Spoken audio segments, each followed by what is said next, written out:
Sambut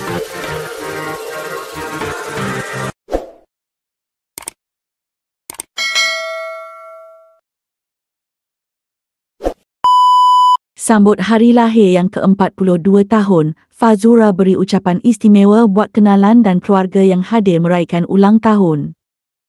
3, 2, 1, jump!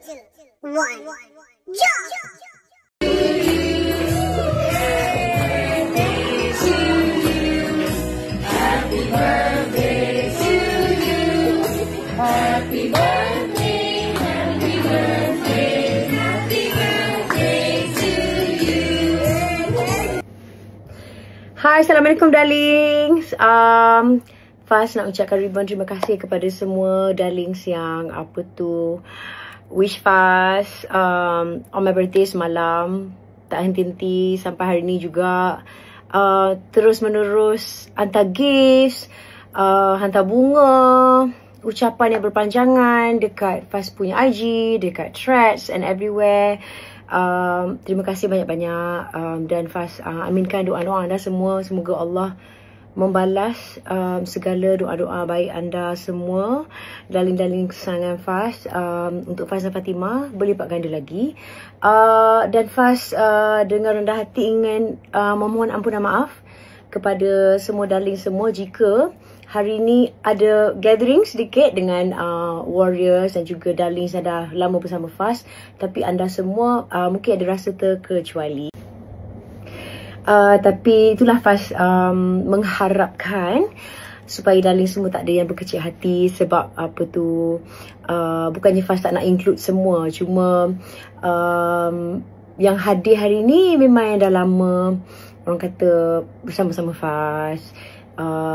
Ada yang berbelas-belas tahun, ada yang more than 5-6 years, yang Faz kenal lah kan.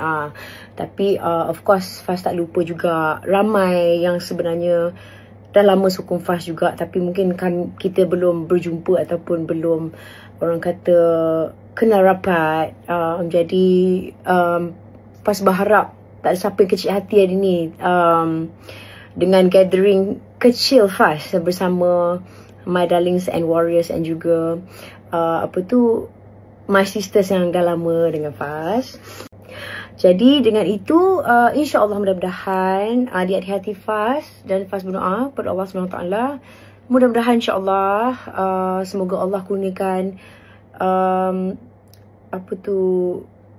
keredaannya, keberkatannya, rezeki, dan juga izinkan hajat Faz untuk buat besar-besaran lagi gathering bersama semua darlings.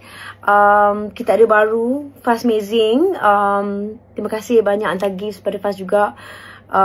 Sending me lots of love and your support. And I heard there's like 250 of you. Begitu cepat kan, the members have basically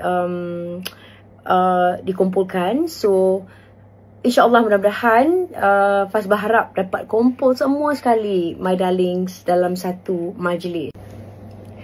So itulah Faz harap sangat semua darlings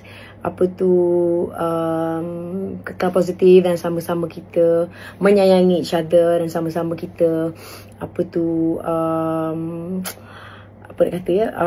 kekalkan silaturahim yang baik, dan tidak ada rasa kecewa ataupun terkecuali dalam hati. Sebab Faz memang sejujurnya sayang semua, each and every one of you. Lillahi ta'ala, Allah menjadi saksi kan. Apa yang Faz cakap, apa dalam hati Faz semua Allah tahu. So sejujurnya memang Faz, ini yang Faz nak luahkan. So thank you so much kepada semua. I love you all so much. Terima kasih for all your wishes, your support, your du'as, your gifts semua. Faz memang tak tahu nak kata apa. I'm just speechless. But thank you again. Semoga Allah membalas semuanya. Harap kita bertemu, all of us, tak lama lagi. Assalamualaikum. Thank you for watching.